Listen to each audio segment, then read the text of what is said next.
In this episode, you're going to meet Jerri Jarmeh, professional photographer, a yes woman, and all-around badass. She's amazing. And we're going to be talking about building positive energy on set. Yes. Giving of your time and why sharing is caring. So grab a marshmallow, pull up a log. It is story time. You got cues, throw them down below or drop me a line. Well, I'm a photographer and director. I have been in the photographic industry for 2 decades. I've been in front of the camera, I've assisted until I've been blue in the face, and I have shot campaigns and commercials and editorials, you name it. I'm currently at university studying my master's in positive psychology and psychology coaching. And the reason being is because it's always been a passion of mine to help and guide and understand the person in front of me. And especially as a photographer, it's really important that you bring your personality and offer that value and help the other person that you're working with feel secure and confident. So for me, it's about helping other creators grow as well. Everything that you just said is amazing, but I want to talk about why we're back together. Collaborating. Yep. Not too long ago, I called you and said, hey, I've got this thing, I've got this book producer, and I need some photos taken. I've looked at your other work. You're doing some similar things about craftsmanship. Would you be interested in photographing this? And your response was yes. Mm-hmm. And at that stage, I was like, sweet, I'm going to get Jerri to come and take some photos. It's going to look really good for me and my client, but what can I give Jerri in return? And I was like, I can film and photograph stuff. So why don't I throw in, you photograph it, I'll do some behind the scenes. And then I'll make a video. Mm-hmm. And then I'll give you the video in exchange. So it's free, but not free. You get something in return. I then get something to make my client look good. But what was nuts is how much was created on that day, right? Yeah. So the moral of the story is collaborating with creatives is incredibly fruitful if you can see beyond it as just a job. 100%. So I want to know from your perspective, some dude that you knew years ago working for a film agency mm-hmm. calls you up and says, hey, can you come work for free? Mm-hmm. You're on the other end of the phone. What do you think? What's going through your head at that stage? Well, Justin's just trying to get free stuff out of me.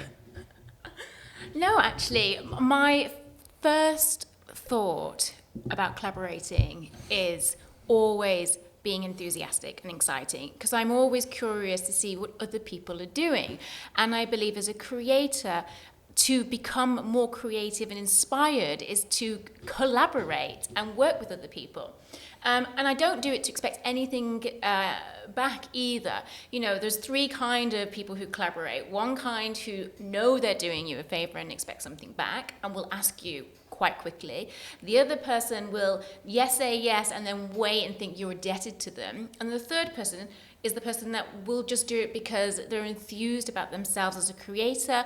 They want to be part of a team. They want to grow. And I believe that I have something to learn from everyone. So as much as you were stoked that I said yes, I was stoked that you asked me to come and create with you, because yes. I was like, 100%, I would love to. I love what you do. I love what you say. I respect you. I respect your work.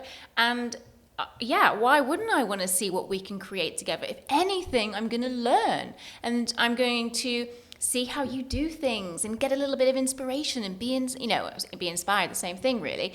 But if I say no, then where am I going? Where's the growth in that? I'm just going to be sat at home doing my own thing. I'm not going to be out of my comfort zone. I'm not going to learn off someone who knows more than me. I'm not going to meet new people. You know, there's so much, I would say, negative bias, and it's not forward approaching if you say no. Always, for me anyway, and from my experience, I've always said yes, and then I've seen what experience I've learned when I've got there, and then I can understand what I like and what I don't like. Well, tick. Yes. I think with what you're saying, a lot of the individuals that I've stumbled across, and I do say stumble mm-hmm. For a reason, because I find them stumbling blocks, is that the individuals that say no tend to be me. Mm. Whereas I'm very much we. Yes. It's like, I want a shared experience. I want to create something together. I don't want to just go off and do stuff and then have it be mine. because so much of what I do is one-man bandy. Like, I don't get to share a lot of the work that I do because it's often me on a plane going delivering for a client, and then it's like I sit down at a table and I can't share it. Whereas this was something where I'm like, this could work for both of us, and it could work really well, and I think we could make something pretty awesome. And so, thank you. But I think that that's what I want to instill to all the creatives out there, is to say yes, to think bigger than just a job for a portfolio piece and get paid. That to me just doesn't resonate as well as coming together, working for a common goal to benefit one another. Yeah. So what I took away from this shoot was ways in which I can deliver better for my clients by bringing in people that I want to work with. Just looking at like the deliverables on this thing, it's like client got a bunch of photos, client got a video, and then you go, Jerri got some photos, Jerri got some videos. Yeah. Very specific videos to try and get you more work videos, which is awesome. Amazing. So you look at this and you think about all the social media posts, all the push that you do, all the push that I do, all the push that the client does. Everybody's kind of promoting one another, and you're like, you create this little cyclone of awesome. You just go, yes, this can do good.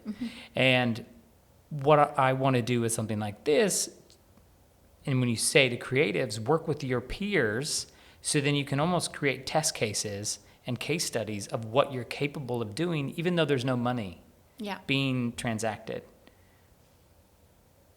Yeah, there's no financial exchange, but there's a lot of exchange within this space. And I think the client wins, you win, I win, and we pushed ourselves to see what you can actually create on a day. That's it. Yeah, we all win when you collaborate.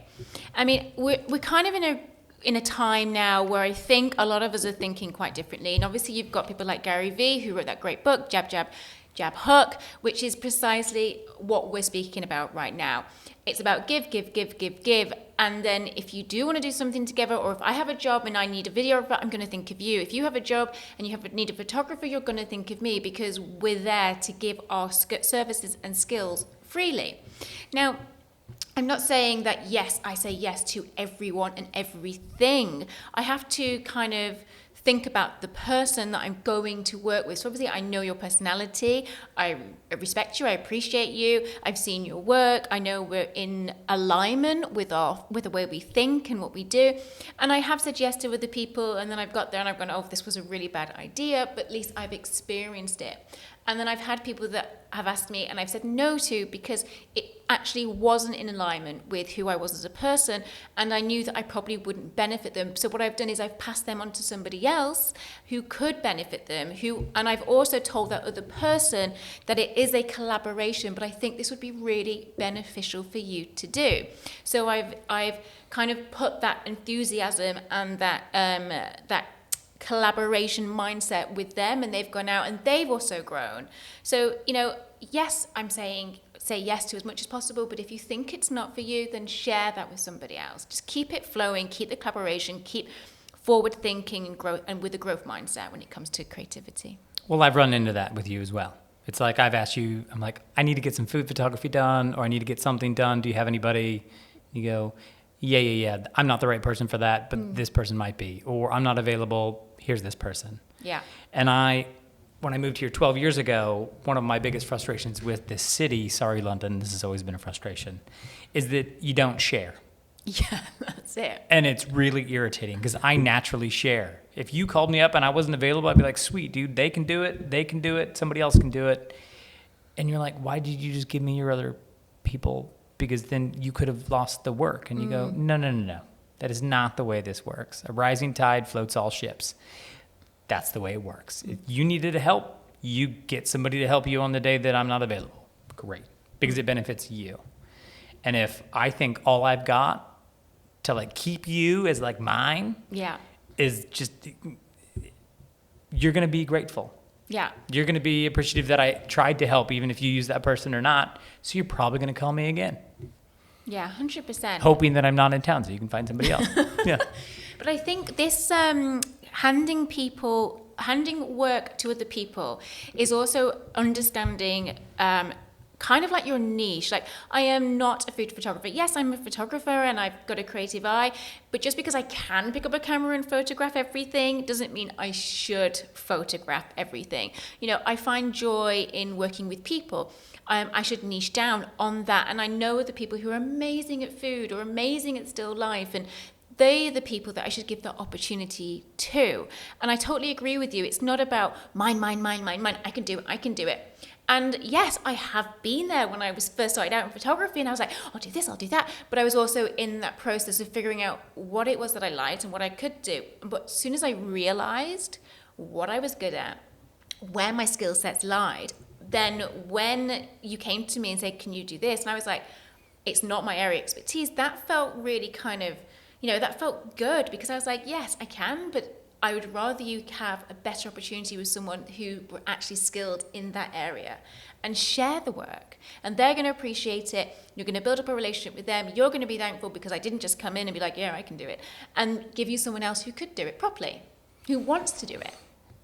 100%. Not that I did say that if you don't find anyone, I'll come in and shoot it for free. Don't worry.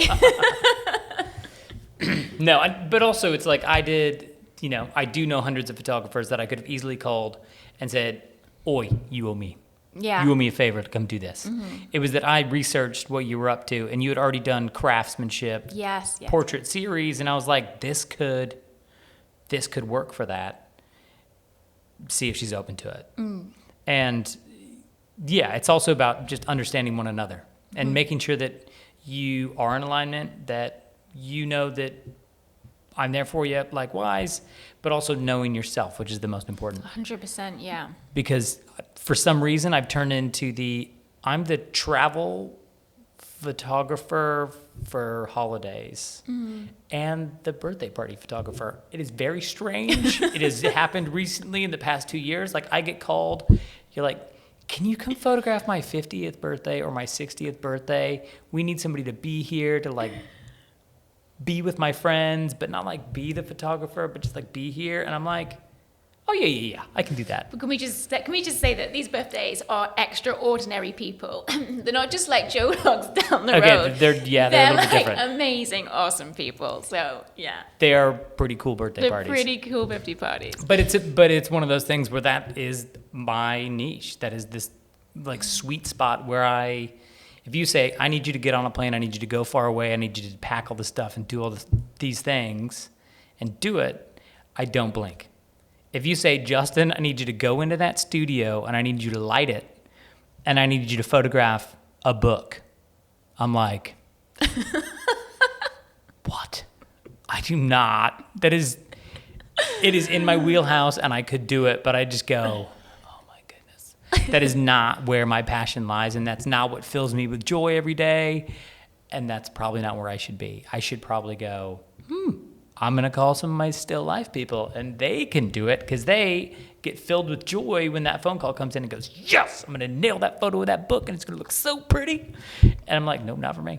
That's it, yeah, 100%. And I think that's recognizing your values, being self-aware of what you want to do, being aligned with yourself and your craft, but also, being honest and being vulnerable at the same time and saying, that's not my area of expertise. Actually, it's powerful to say, and I've said it on set, and that's not my area. Like when someone's asked me to shoot something extra, and I'm like, nope, that's not what I want to do. I remember actually you asked me to go film some stuff, video, and I was like, you want me to go video? What, handheld? And you want me to do what? Well, I need a brief, I need this. And you were like, what? No, the brief is just make it awesome. And you were like, just make it awesome. And I was like, no, I'm a lot more structured. That's not my area of expertise. You can't throw me in there. And you were like, okay. And that straight away, I knew and you knew. She's not the one for I'm this. not calling Jerri for that. She isn't just jump in there. I was like, do you want me to bring these and I can set this up and what's the story? And you were like, what, man? Yep. Do you know what I mean? And that's great, and it's understanding that and understanding each other. But actually, I just want to jump back to the moment that you were talking about the clients and you and me, and we were all getting some kind of marketing material from the shoot that we did together. And that's so important, and it's something I've recognized later on in my career, how important having BTS is, how important it is having someone on set filming stuff and taking photos. And because marketing is something that as a creator probably doesn't come that naturally. Like, we do take our photos, but then we don't really boast about it as much as we should. And we kind of carry on this hamster wheel of shooting and working and earning money, but we're not really taking time to shoot what we're actually doing. So when you recorded that video for me, I think I cried. I was so blown away, and I was like so grateful, because I was like, yeah, this is exactly what you need. And I didn't expect it, and I was super grateful that I had it, and it gave me that kind of like, aha, this is something that is so valuable to us as a creator, to have someone with us shooting BTS and showing you working. I mean, it's next level stuff. Yeah. Well, 100%. I feel like the one of the photographer's conundrums is the photographer never gets photographs of himself on set. Everybody else gets beautiful photographs, and you're like, what? Yeah. I'm the one taking these photographs. That's I don't get any photographs of myself. And it's funny, because I do loads of shoots with other photographers, because I end up going on these shoots as like the blend. I go as the filmmaker's assistant. So I'll run a production, I'll hire a DP, I'll go as like the assistant / photographer filmmaker guy, and then there'll be a photographer there. So I'll be documenting and photographing and filming, but then there's also a photographer to get snaps of me. Thanks Zoot. And you get these beautiful photographs of yourself, and you're like, yes, like my kids get to see what I do. Yeah, 100%. That I don't just sit in front of a computer. Yeah. And I think as a photographer, it is such a joy to get that stuff. I have never broken into tears, but then again, I've never had testimonials done with me in frame, which is critical and very, very good if you ever are a photographer to get that done. Yeah. But I am a firm believer in the concept of behind the scenes, and I never want to do a shoot without behind the scenes. Yeah, me except for this one, because we don't have behind the scenes. Yeah. Thanks, Jerry. You're supposed to be doing behind the scenes. But I think that the behind the scenes and the marketing material that comes from it, is always second to the product that you're trying to deliver. But the truth is that your BTS stuff behind the scenes is going to have more life. Yes, 100%. After the shoot, because you can use it across any and all platforms. Yes, they might be embargoed because of the project that you're working on. You can't actually show anything that's on. But if you're a person who shoots behind the scenes is good, you can shoot it in such a way where it doesn't look like you're doing what you're doing. You can do it somewhere else. Yeah, 100%. I mean, yes, obviously if I've got NDAs, and I always ask the client if I can bring someone to shoot behind the scenes. And then I always give the client a free selection of behind the scenes imagery. I have this wonderful photographer that I'm collaborating with, and I'm teaching her photography and film, and she comes behind the scenes and she shoots some stuff for me. And obviously her stuff is amazing, and then I give it to the client, and they're like, oh my God, amazing, I love it. But it's great because, like you said, it helps promote me as a person, the brand that I'm actually working and what I'm doing, how I am perceived when I'm working, the team that I'm working with. It gives me an opportunity to tag all the team in the shoot so they can then get work as well. It gives me an opportunity to tag the girl shooting behind the scenes so she can get work, because she's trying to come up as a photographer and she shoots amazing stuff. So really, it's thinking out of the box when it comes to collaborating. Now, I remember when I was in the industry, like, let's just say 10 years ago, and no one wanted to shoot. That would make you 12. Yeah. Yeah. No one wanted to shoot behind the scenes. Like, no one wanted to share anything. No one wanted to tell you what kind of system they were using, what kind of camera they were using, what grading they were using. No one wanted to give you any kind of location ideas. It was just, and I'm team. So I'm like, tell. And yeah, it was really difficult. And it's only in the last 10 years as have we come into this kind of the millennials who are real share orientated, have I noticed that the younger generation are willing to share, but the older generation is still a little bit stuck in their ways when it comes to putting things on Instagram and sharing who their team was and shouting for their team. But I'm like, nope, I'm changing that. I'm all team. Good. But do you fall in the old bracket? Are you in the old bracket? I see no grays there. I am in the old bracket. I don't know. I'm pretty old. We won't disclose. I weather well. She's 65. She looks great for 65. Okay, so what we've realized is if we collaborate and we work together, we can create media storms. Yeah. Which is bonkers. And you could even get craftier and you could work together on how that information is shared. Whether you team up at the same time, whether you stagger throughout the year, whatever it might be. But I think what the key is that it's working with people you want to work with, collaborating, creating some interesting stuff, and realizing that if you all work together, your combined powers are much stronger. 100%. Yeah, 100%. And it's getting rid of this idea of like, oh, I'm working for free. That kind of mentality gets you nowhere.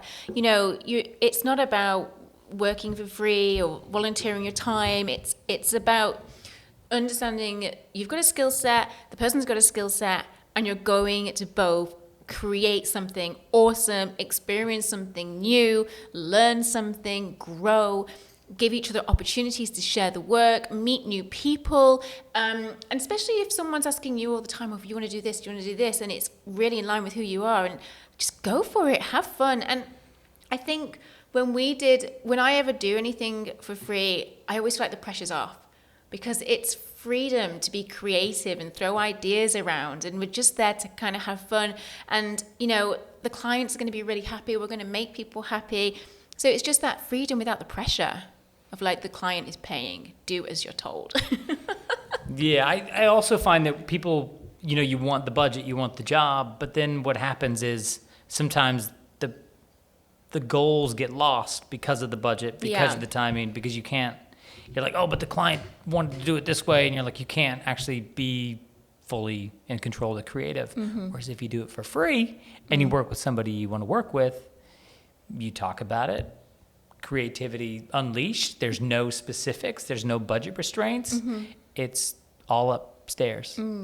So it's on you to be as creative as you want. And I'm not saying you need to get a helicopter in this shoot, you know, because that might be a budget restraint. But, you know, in the confines of what you have, you can do whatever the heck you want, given the time that you're going to put into it. That's right. And actually, sorry, I didn't mean to interrupt you just in. That just brings me to another idea. If you are coming into this industry, you know, if you're young and you're wondering how to break into the photographic industry, the film industry, when I started out, not only did I assist people for free if I thought they were, I know, when they were You said the F word. Assisted, yeah, when they were amazing. And because I wanted to learn from them, and I would always offer 1 or 2 days. Can I collaborate with you? Can I come work with you? I will do anything. Can I just be on set with you? And they'd always say yes. And it's about pitching yourself and showing you're enthusiastic and that you're interested. And it's just a great way to learn. I get grilled when I talk about working for free, because people are like, you're trying to undercut the industry. You're trying to take away jobs from people like us. I'm like, what are you talking about? Yeah, that's ridiculous. That's just, again, no, we're not saying you're going to be a slave and work consistently for free for the next 6 months to a year. I'm saying if you want to learn and you're inspired by another human being and their creativity, and the only opportunity that you have to get on set and meet them and learn from them and be enthusiastic about what you do, then offer your skill set up. Because what you're taking in is wisdom. What you're taking in is teamwork. What you're taking in is them giving you the opportunity to work and take you somewhere else. What you're taking in is all their years of experience. How is that? How are you not benefiting? Amen, sister. Amen. No, it baffles my mind. I often think about just, say, like the journey that any photographer's had. And you go, if you could distill that down into a couple days, couple weeks, you go, that's what an internship is. Yeah. If you're genuinely interested and you ask the right questions and you're curious about certain things or how they did certain things, you go, that is distilling someone's career into an internship. If the internship's right and it's aligned for you. If the photographer is a jerk, then yeah, doesn't want to share, then get the heck out of there. 100%. I've done that. I've been with someone, I've asked them questions, they've been mean to me, they've not shared anything, and I was like, okay, learn a lesson, don't want to work with you, thought you were super cool, but you're not, move on. It was one day. Didn't kill me, I learned. But I still saw the set, and I still saw how things work, and I still spoke to the other assistants on the set, and asked those questions, and I still got a free lunch. I'm happy. Bingo. I got a free rice dish. I feel like that's that it's looking at every situation, not in a greedy way, not in an all about me way, but treating it like a springboard. Yeah, 100%. You treat every situation like a springboard. If it's not getting you to the next level or it's not giving you an opportunity, granted, you might have to grind for a little bit, but if it's not going to take you somewhere, then it's like, is this the right thing for me? And we're talking about working for free specifically. And if it's not a stepping off point or a springboard, then maybe you need to find somebody else that aligns better with you. 100%, yeah. So in my space, my space is old. I just don't even know where to go. Like, do you put this thing on Upwork? Do you put it on LinkedIn? Like, how do you find those people? Because those people aren't necessarily reaching out to you. How does Jerri find the intern to come help her? So I found my BTS photographer because I was working on a job, and she was actually working with this other guy for free, and I was working there being... You poached her. Basically, yeah. And I was like, girl, your stuff is amazing. And I got to know her, and I was like, where do you want to go? What do you want to do? And then I was just like, listen, do you want to come on set with me? I'm going to have this job. And I was like, listen, I'm going to have this big job. I would love to have you on set. You shoot some great stuff, but literally just come on set and be creative. Like, there's no pressure. Just come on set and learn. Do what you want to do. Speak to anybody. Like I was saying, come on set and learn. I'm going to teach you for you coming on set with me for that day. I know that you're doing it for free, so I'm going to give you as much knowledge and wisdom as I possibly can offer without any stress or constraints. You can use my kit, be creative, and let's see if we gel. If we do, then my next job, I'm going to pay you. Came on set, shot some amazing stuff, had a great time. She shot some video for me that her boyfriend then edited for free, gave me the video to market a film that I created. I was like, this is amazing. Thank you for giving it to me for free. Didn't ask him. And now he's working for me, filming my YouTube stuff and editing my film stuff, editing my personal projects, and I'm paying him. So your internship role is filled. That's what you're saying? Yeah. All right. So Jerri doesn't need an intern. But how to find them is I would basically be putting it out on Instagram. Like I would shoot something, and then I would say, listen, I'm looking for someone who's enthusiastic, who wants to collaborate, who wants to get involved, who wants to learn, who wants to come work with me for a day, see if we gel, see where it goes. And the people that get back to you are usually the people who are enthusiastic and creators and interested and have a growth mindset. All right, so Jerri doesn't have any openings, but if you need an internship, you should call me, and you'll talk to Owen, and Owen will put you right where you need to be. 100%. And if you do, you would be so lucky to get on this team. So yeah. Very lucky. I'm going to come and do it. Positions filled. Okay, so we've talked about behind the scenes, which is great. But we're going to share some of these because I think that's pretty important to actually see what was created, because to me, it's bonkers. The one thing we've talked about a number of times on the phone, which is critical, and I highly recommend all you people out there actually go call your buddies in the creative space, because catching up and staying connected and seeing what other people are up to is important. Yeah. I think it's critical to know what you're doing. Just as much, it's important for me to know what my filmmaker buddies are doing. So that way, if something were to cross paths and you're like, oh, they're working on a project, she's working on a project, maybe that'd work together. Or in one of the other clients that I've got on the business side or the banking side or whatever it might be, it's like, it's good to keep tabs. 100% good to keep tabs. And also, not only to stay connected with your creators, but also have a wider connection. One of my, not mistakes, but one of the things that I did over my kind of like 10 years of assisting was that I kind of only hung out with photographers and other assistants. So Are you saying they're bad company? No, but I didn't widen my company. So we were all kind of in the same thing, but I wasn't actually speaking to anybody that was maybe in graphic design, or anybody that was illustrating, or anybody that was just doing something completely different that's not in the industry. So my focus just got narrowed on photography. And I guess it wasn't really until about 2018 and I spoke to another photographer who's a good friend of mine. And he said to me, do you not know any other people that aren't in this industry? And I was like, well, not really. All my mates are photographers or, filmmakers. And he was like, oh, you've got to reach out. You got to go and you got to mix.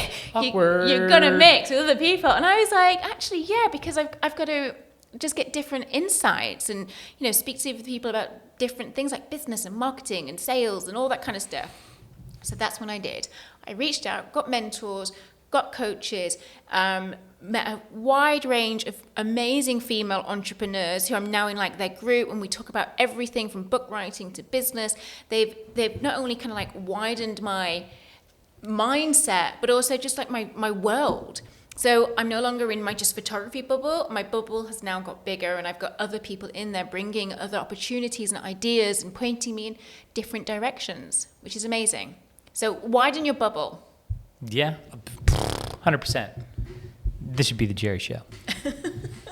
The funny thing is that you and I go back. When I was a wee porn. We're not talking about, did you say porn? We're not talking about porn.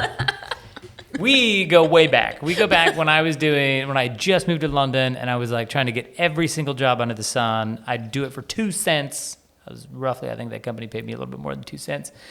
Just. But you were working at the front desk? You were a secretary? I know. I was a mixture. I was working within the agency. It was called Flux Media or something. And I was basically working with Richard and Dre. And Richard, who's an amazing friend of mine still, had me under his wing, and I've assisted him, God, for the last 8 years. And I was just kind of breaking in. And actually, I was in that job working for basically cheap because I wanted to get experience. I wanted to learn. I wanted to hang out with photographers and creators. So I was like, I'll do anything. Like, I just want to be with creative people. I finished university about 2 years earlier. So I was still trying to find my path and find my way. I was like 25, 26. That's strange because I'm still doing that, but yeah. Yeah. So I was like, I just want to get in. I want to learn. And I was there to do a mixture of design, and I was there to help Richard with his photography stuff. And what I realized when I was working there, what kind of job I wanted to have, and what was right for me and what was wrong for me, should I say? I won't discuss what's wrong with you, but yeah, wrong for you. And I thought you were awesome even then. I think that all this stuff is really fascinating. That we get to go out and create. But I think the joy is that we get to create for other people, and then we get to build incredible relationships.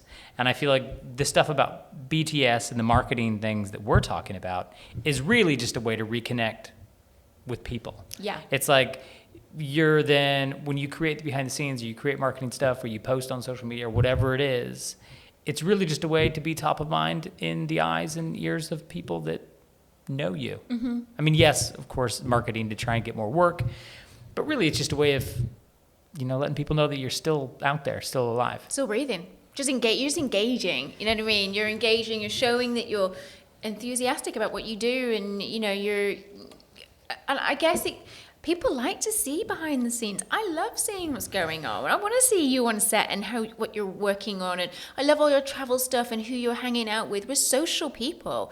And I feel like when I look at someone's gram and it's just their images like a portfolio, I don't really know the person. And when I see somebody and I can see them on set with their team and all that, and they're working, I'm like, yeah, I kind of connect, I resonate, and I just get to know them a little bit deeper. Mine are usually just selfies, but yeah. But your selfies are great because it's you.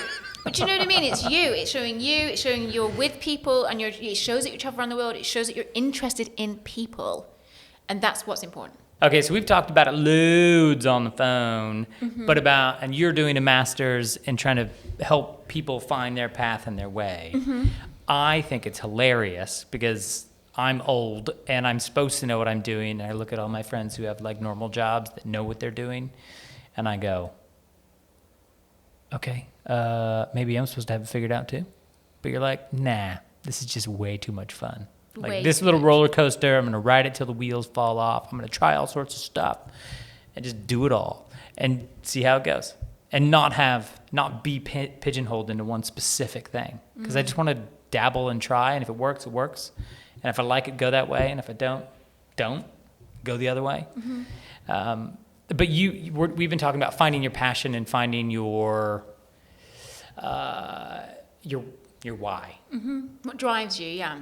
The driving force behind what it is. Can you talk to me a bit about that? Yeah. I mean, there's no right or wrong way. And what I realized coming of age, should I say, being older, is that when I was younger and I looked at people who were older and I thought, yeah, they got it all figured out. And actually, I'm like, no one has got it figured out. No one, hardly anyone. And sometimes I think, yes, I should just be on one direct path and not veer from it. But I have actually done that. I was solely focused on photography. I was like, I'm going to assist because I want to learn everything I could possibly learn. But then you end up getting trapped on that path because it becomes comfortable. So to grow and to understand yourself and become more aware of who you are and to learn to experience the ups and downs and become more resilient in life, it's actually, for the right person, good to take risks, good to veer off the path, good to take yourself out the comfort zone because you're going to be challenged and you're going to learn, and it is uncomfortable. I'm growing a business at the moment online and it is challenging, but it's also refreshing and I'm learning new things and connecting with new people. So I think when I always talk about, your values and finding out who you are, think about, become more self-aware of what you want to do and really understand what it is that's driving you, what brings you joy, what can you do if you weren't kind of getting paid for it and you would be interested in doing it.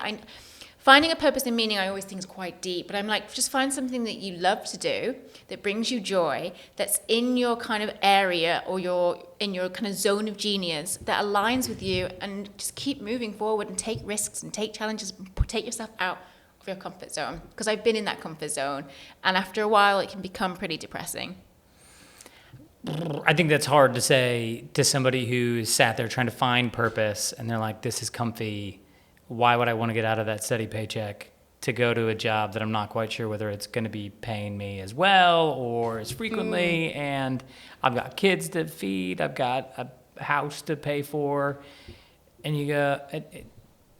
I think that's more about if you're comfortable and content and that's what resonates with you, awesome. I mean, amen to that. I would love that. But if you're comfortable and not content and thinking, I want to do something else, but I don't want to do and I don't want to take the risk, it is very difficult to I mean, a lot of people, because of COVID, have had to pivot, and a lot of people don't pivot because of the fear of pivoting. I have been freelance since I was 16. I've been up and down, cash flow, buying a house, selling a house, like that kind of thing, hand to mouth. And I think once you understand you as a person and what you're capable of and how resilient you are and how you face your challenges as a creator, actually kind of driving yourself out of your comfort zone, not all at once, little by little, may help you grow and give you more of a growth mindset. Well, I think the interesting thing out of this COVID deal was the sad reality is that a lot of people are replaceable. Yes. And I think it's you put all your energy and effort and all your eggs into one basket and you give everything that you've got to this one employer. And then something like this happens. They got to stop the hemorrhaging, you're out. Yeah. And you go, but I've just been like maybe disgruntled, maybe not happy, but getting that paycheck, going through the motions, doing the things, but you really weren't building a future for yourself. And I'm not saying this is for everybody. No, it's not for everybody. But the truth is that if you have a replaceable job and you're not building your own future, then whose future are you building? Yeah. And for me, the only like proper job I've ever had is a pizza delivery boy when I was in high school. Then I was a personal assistant for a doctor, which was a very strange job, but an awesome job. Yeah. Where you do like all sorts of weird jobs. Everything from picking up laundry to dropping off kids to managing houses and doing those sorts of things. I just hope you wasn't giving anyone any medication. No medication. But you go, that was my quasi job, but all of those jobs were replaceable. And when I decided to, move to Hawaii, take on a mountain of debt to buy my camera equipment for 25,000 pounds, wow. $25,000, I was like, ooh, is this a good idea? And you're like, yeah, because I wouldn't do it any other way, and I'd rather sink and learn to swim than just float in my floaty toy. to me, it made complete sense because I've always been a risk taker. And I knew that I wanted to do something and I was going to do it. But I also know that it's not easy for everybody else. It's not easy. And I think with the situation that has just happened, it's like, it sucks to have the rug pulled out from underneath you. Whereas if you are hedging that way, like, get out of there and just and dive in, because you'll be building for your own future. Like, nobody can take your future away. No. Because you built down your to own. me. Yeah, which is in some ways heavy, but in other ways exhilarating, because you've built it, you've curated your life, you've gone on the paths that you've gone on, and you are where you are today because of you, not because you took a job at a place and then went up the ranks. Yeah. And that's got to be comforting. It was tough at one point, but now you're like, boom, I did that. Yeah, I agree. I agree with you, and I agree that it isn't for everyone, and that's what's amazing. We're all individual. We all have our own individual personalities, and it's all about figuring out what works for you. I couldn't work in a full-time job for somebody else. I'm too much of a difficult. I'm too much of a risk taker. I'm too opinionated. I've got ideas. I want to do my own thing. That's my personality. So once I realized what my personality was, then I realized what kind of job I would suited for. I didn't go, I want to be a photographer, like right out of coming out of school. No, I just knew I wanted to create. And it wasn't until I came out of uni and I was in different jobs that I realized, actually, I want to create, but in teams that I'm kind of in charge of, and I'm traveling a lot and I'm working with different people all the time. And that's how I came into photography. And the reason why I was able to I think, keep it going and go with the ebbs and flows was because before I went to uni, I was freelance. I was like doing a bit of job here, getting a bit of money there. I was hustling all the time. My family own their own businesses, so I was hustling with them when I was coming out from school, be working on the markets, doing wholesale. My stepdad would make me go down the alleyways and sale, do you know what I mean? For the jeans. So I was always hustling. But it's not for everyone. So I think it's all about understanding who you are, what you enjoy, and where you want to go with life. And then setting your goals to your values and then taking action on those goals. So you say where you want to go. Yeah, where you want to go. But I also think it's important to know where you don't want to go. Yes. It's just as important to figure out what you want to do versus what you do not want to do.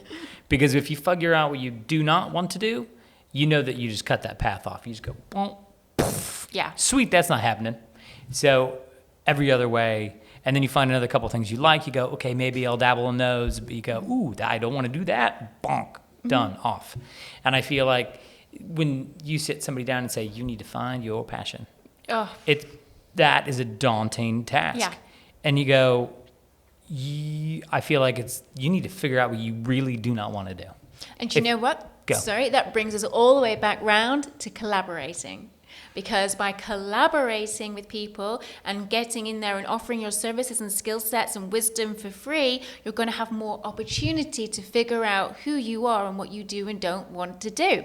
I've done so many things out of university for little or no pay because I was like, I need to figure out if I'm good at this. Do I want to do it? Do I want to be here? And I'm only going to get this opportunity if I go, can I work for you for a week for free? And, I did save. I had a night job. So, I didn't have any parents in London.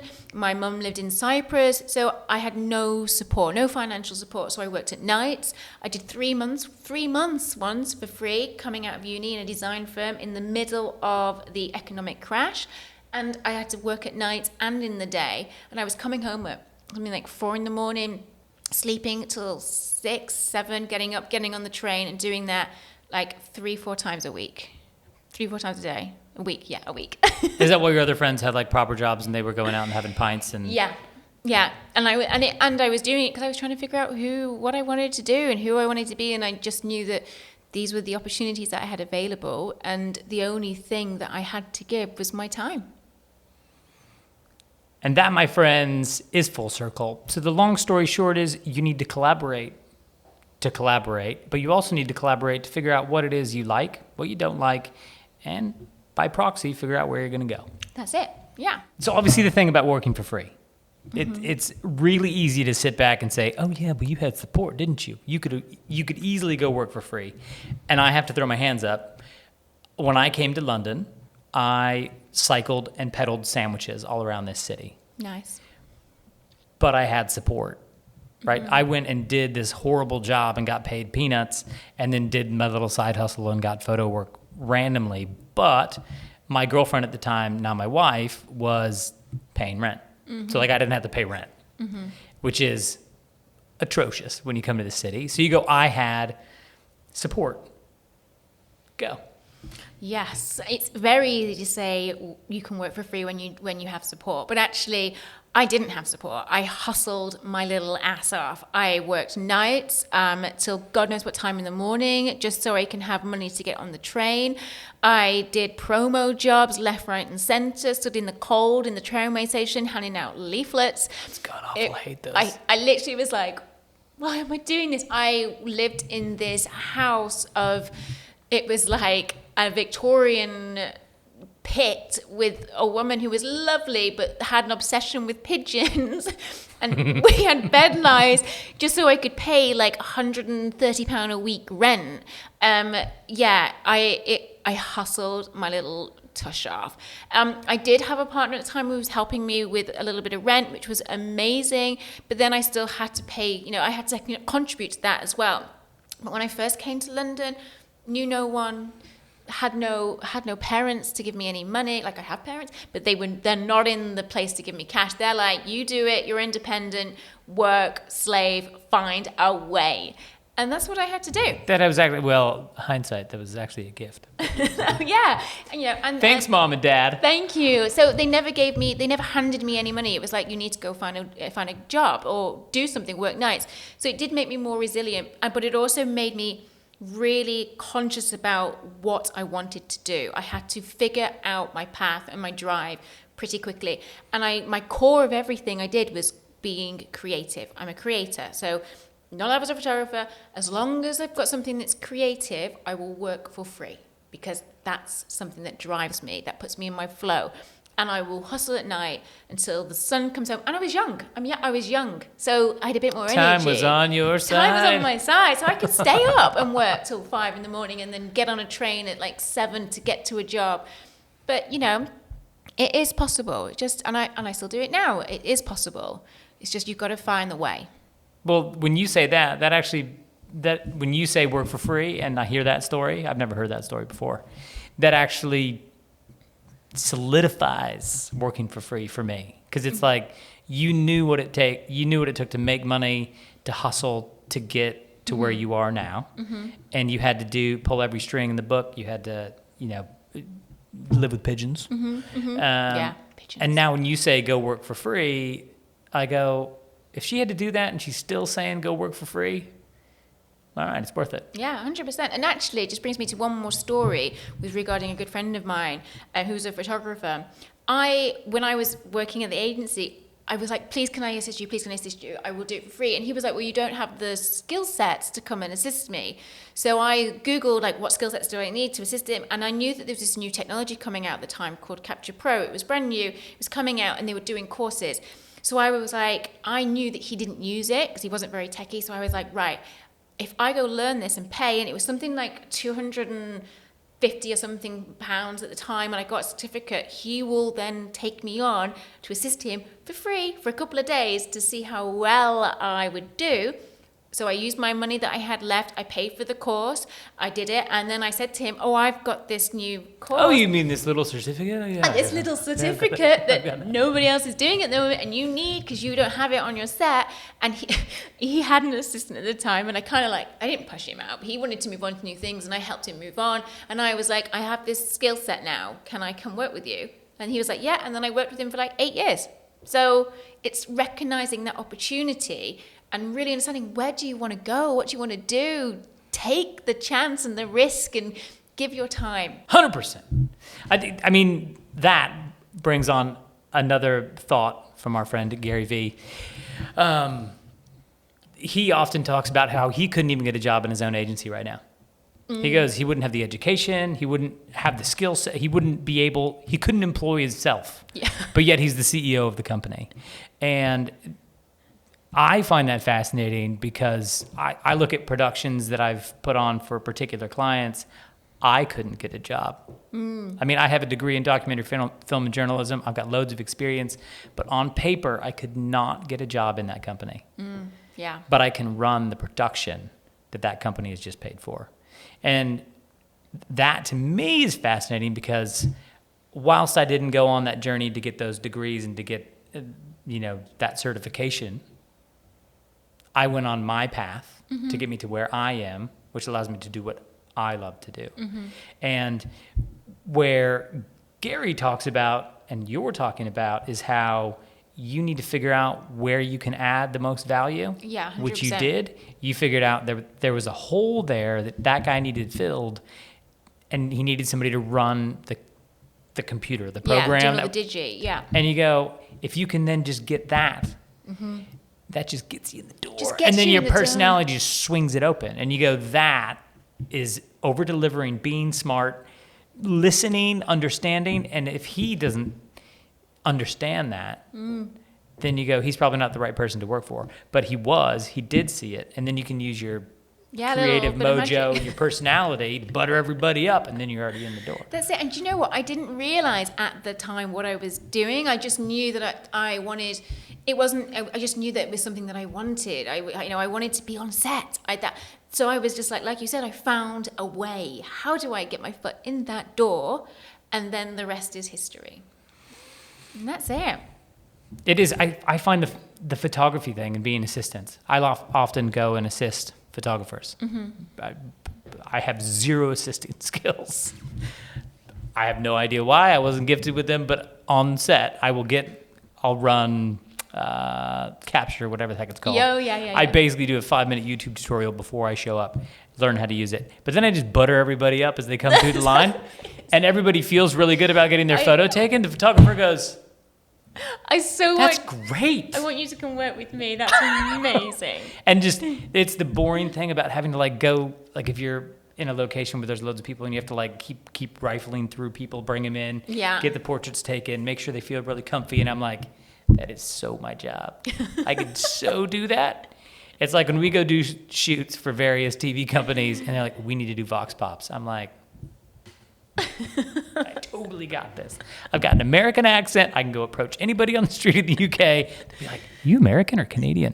And I'd be like, I'm American, but good question. And I feel like that was my way in. It was the social element to just butter people up and get people going, which is probably why I'm the birthday guy. Because you're very skilled at that. And, some photographers haven't got that social skill, some have. And I think having someone on board that can bring something to the set or to a collaboration is amazing.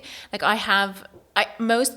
I hire people to come work with me, depending on what experience they have, I've got 2 people working with me next week, I call them my techs because they actually have lots of experience and they're not really my assistant because they're all got their own zones of genius and they're all bringing something to this team as a collaboration. So I'm their team, I respect you, we all have the same kind of level of know-how. So you're my techs.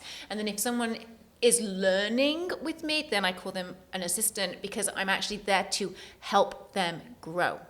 I'm going to remove assistant from my vocabulary. If you came on set, I'd be like, this is the guy who's going to butter you up. Yeah, well, actually, I think... If both of us on set, I think people would be like, what? They'd be annoyed. Be like, this set is over buttered. Yeah, 100%. I do think that the idea of assistant, creating some level of inferiority and superiority, I think is an interesting one. Because as an assistant, I don't really ever assist. And I feel like anytime I bring in an assistant on, I'm not being assisted.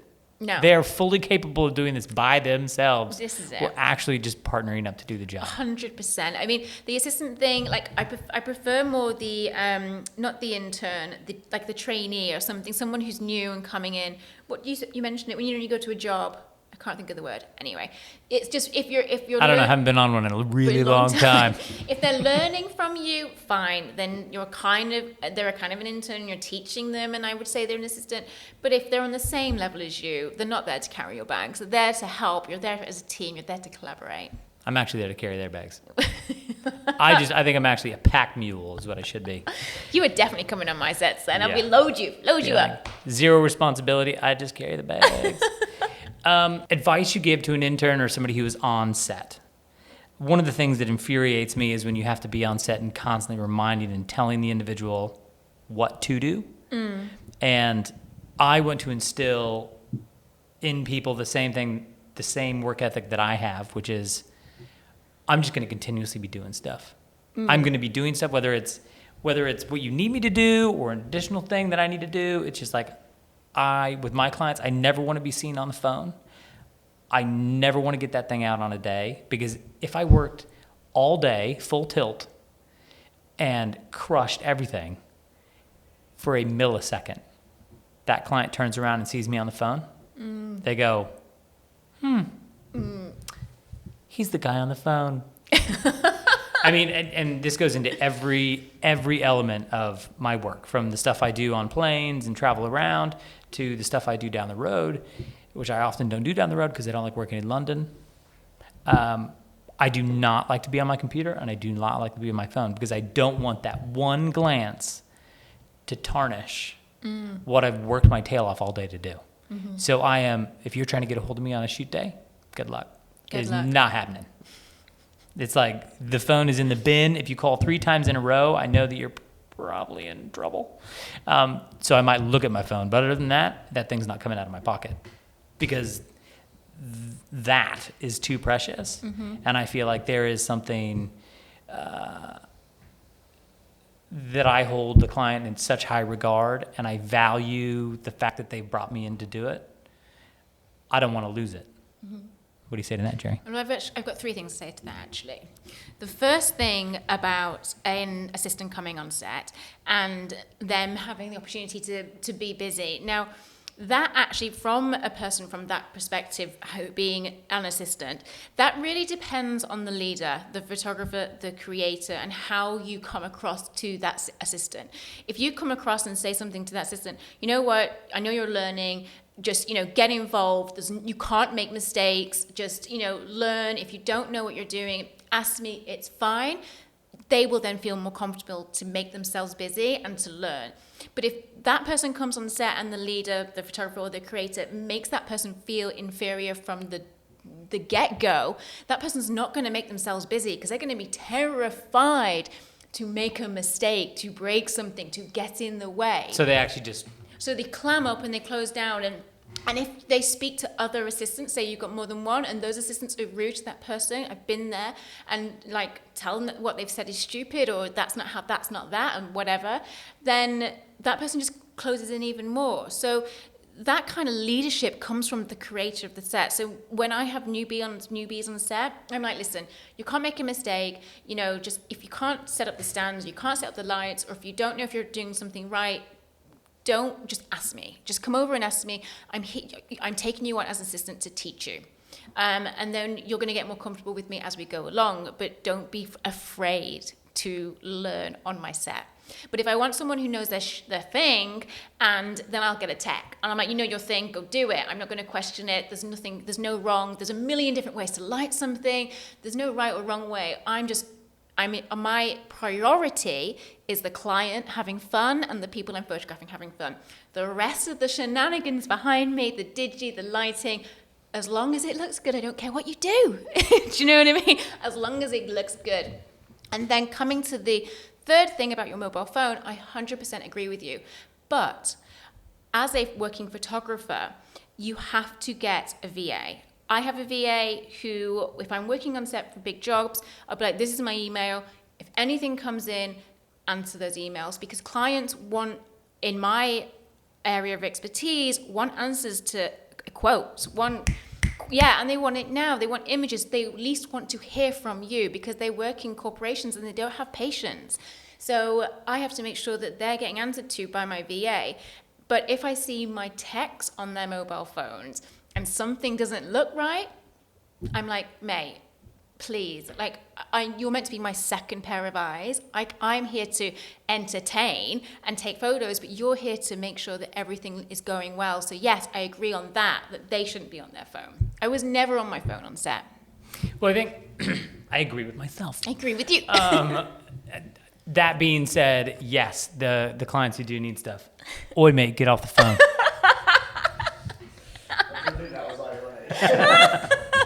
Owen was just on the phone God when damn he's it. supposed to God be damn listening to the podcast itself. No, I think it is one of those things where if everything's set, Yeah. if everything's ready to go, and then they're like, hey, I need to jump on a quick call. 100%. Or I need to jump on the phone real quick. And you're like, cool, great. But if we're halfway through setup or we're halfway through breakdown and you're sitting over there on the corner on a phone, I'm like, oi. And something's not working. Your wife better be giving birth or the house better be burning Yeah. because we have lights to take down, okay? That's it. No, I think and as anybody, if you're working, it's anticipating, it's doing everything that you can to make sure that the flow of the day works. 100%. If it's all set, great. Do it, yeah. If it's all set, do what you want. But I've always thought that I'm there as your second pair of eyes. I'm basically you. So I'm there to help you as much as possible so you can just focus on being a creator. So I will do everything that I can in my power to, like I said, anticipate, but to help and to change so you don't have to think about it. Because I've been in that, I've been there, I'm the leader on the set and I haven't got time to think about things. I've got time to make sure the client's happy and I'm giving all my energy to the person that I'm photographing. Like I'm photographing 10 people next week. I'm going to be all out. Woo, woo, woo, guys, come on, let's go to it. Do you know what I mean? I ain't got time to tell those to turn the light or to change that or to look at my digi. I have not got time. So the people I'm hiring them because I trust them, and I have my little team talk before we start shooting, so they know that I respect them and that they're there as my team, and that I am really depending on them to make sure that everything goes smoothly. Okay, so I think the best job in the world is a cheerleader. Yes. On set. I was a cheerleader in college. Nice, I can In see it. slightly different form. I couldn't lift anything, but I wore a furry costume. The thing on a set is that the most important thing, in my opinion, is to cheer everybody on. Everybody feels supported, Yeah, but then facilitate the client relationship, 100%. which to me is the most important part. 100%. It's like all this stuff can be replaced. Yeah. The models can be replaced, the location, the set, the day, the shoot, everything can be replaced. The relationship with the client cannot be replaced. Oh, yeah. So I can deal with all this stuff, great, but if there's any inkling that the client's not happy with the day or they don't feel good about the day, you're like, oh my God. So I almost want to step back from taking the photos and be client relations on game day. Because that is the thing that's the most important in my mind, and then hire the other roles. I was just about to say, how about you come with me? I can introduce you as client relations so I can take the photos and I can just tip in and be like, hey guys, how's it going? That's the only way the double Is he butter buttering you up works. enough? I 100% agree. I 100% agree. And the client's there to make sure that, because they obviously have a client themselves, you know, like there's a hierarchy in agencies. So I'm always like, are you happy? And they're like, are they happy? So I'm like, the people and the client. To me, I'm just bouncing off them like a ping pong ball. I was like, one of the things I love doing is I've worked with loads of my buddies again and again. And one thing, they know I do this, but I will often give them compliments in front of the client. Be Nice. like, that frame looks great. Yeah, good. You know, I like the way that you did that. And the client goes, yes. right. Well, if he likes it, then I bet I'd like it too. And so what you're doing is you're building this positive energy within the group. And then the client sees it and goes, oh, well, that's a really good group of people to work with. Yeah. They're like complimentary. One, the product's good in the end. And you go, okay, I want those guys back. Yeah. And they're not false compliments. I'm not going to tell them that their image is great when it's horrible. Or I might say, that looks really good. Client disappears. Be like, boy, mate, you need to change that. That never happens. But I feel like it's important to not only deliver something great, but the client needs to feel like they're going to be receiving something great too. So they're a part of the day. They feel like they're energized and excited about it, and then everybody walks away a winner. Yeah, 100%. And I totally agree with you.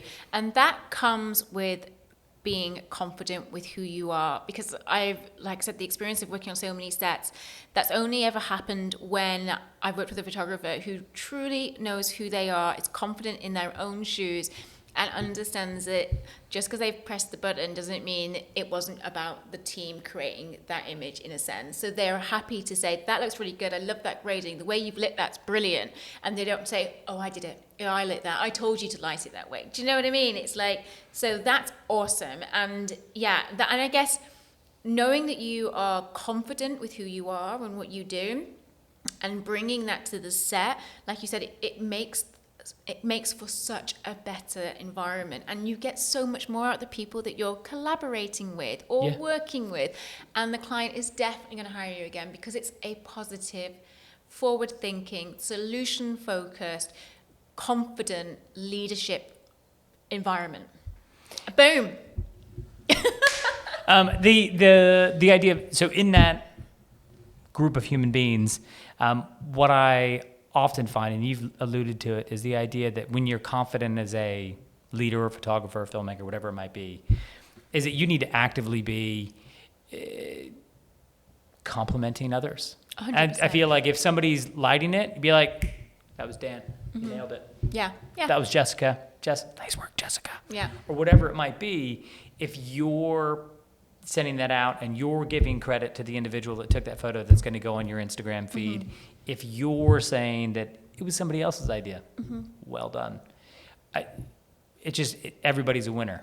Yeah, and Everybody's a winner. I mean, I'm not going to say, oh my God, I've been that from day dot, because I haven't, because I wasn't confident, 15 years ago. I didn't say thank you to someone who lit really well, and, because I've had to learn that grace. I've had to learn to be confident in my work, and that only came with years of collaborating, years of assisting, years of learning, and years of learning, but also years of growth as well, and believing in myself, and knowing that I'm capable. So when I do my shoots now, I'm confident to go, thank you so much, that was really great, or I'll go, listen guys, you know what you're doing, just go light it, because I know when it looks good and when it doesn't look good and how I want it. So I have the confidence to go, actually, can you change that a little bit, or can you change that? And if it looks great off the dot, I'm like, boom, great guys. What are you talking about? So when I give you the direction of make it awesome? Make it awesome. Good. I'm happy with that. And and the clients there working with me because of what I bring to the set. So it takes time, and if you are listening to this and you haven't been complimenting your team, don't feel down about it. And you don't feel confident, it just takes time. But if you can start making those small contributions by telling someone they're doing really well on the day that's assisting you or working with you as a tech, it just goes a long, long way. It's like a little act of kindness. And watch how all those conversations around you change. Yeah. Because if you're then the guy that people want to work with and they're excited to work with you, and you fill somebody with joy, those random acts of kindness, those thoughtful words that you've shared, they go a really long way. They do. And the one thing you'll notice as you come further on in your career as a creator is that when you get bigger and bigger jobs, having a good team is vital. And if you've been cruel, mean, uncollaborative in any way, when you need that great team, they're going to be busy. Yeah, I'm busy. Sorry. They're going to be busy. Sorry, can't make it that day.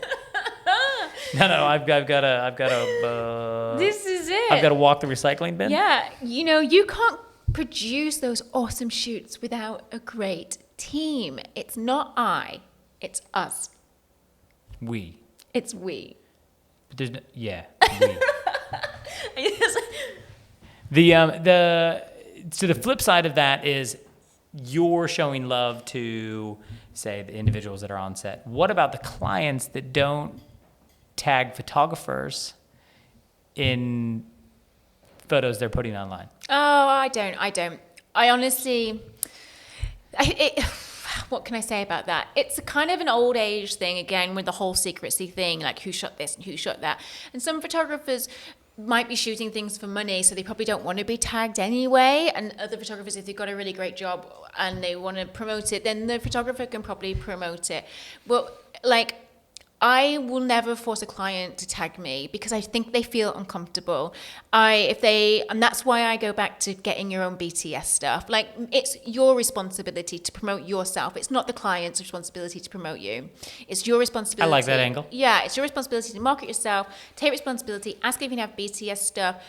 But unless it's a magazine and you're being credited for something because you're giving them something for free and you're asking for something back in return, which is to be credited, awesome. But if you've been paid, it's up to the client what they want to do. And I just wouldn't.